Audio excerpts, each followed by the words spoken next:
sommes passés d'un système où le personnel était uniquement un coût, un facteur de production pour la valeur ajoutée.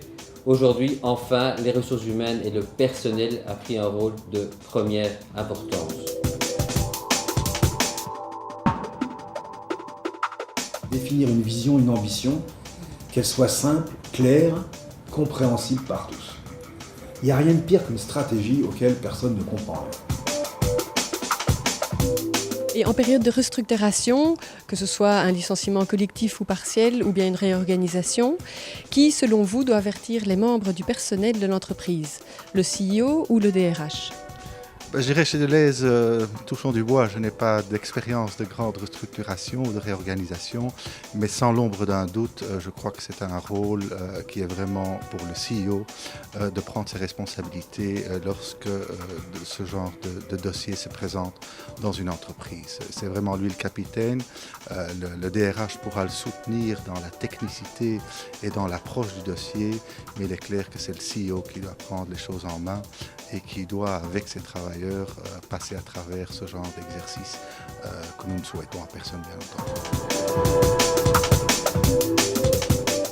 En écoutant, simplement en écoutant, j'ai appris énormément de choses sur les dysfonctionnements de l'entreprise et j'ai pu appuyer dessus pour essayer de reconstruire.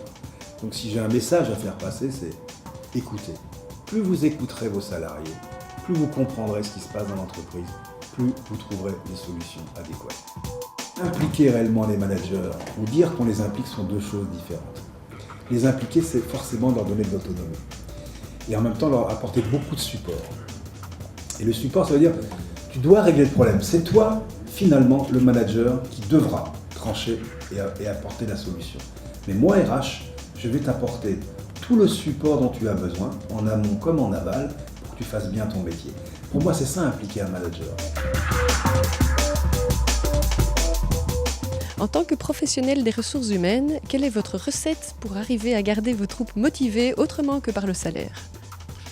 Il est clair que le salaire fait partie du contrat de travail et c'est ce qu'on appellerait un facteur d'hygiène. Mais ce n'est pas le motivateur principal, je crois, pour un travailleur. Je crois, et c'est ce qu'on fait chez Deleuze de toute façon, c'est les opportunités que les travailleurs ont, les possibilités de se former, de grandir, d'évoluer à travers l'entreprise, qui sont tout aussi importants, je dirais même bien plus importants que le motivateur.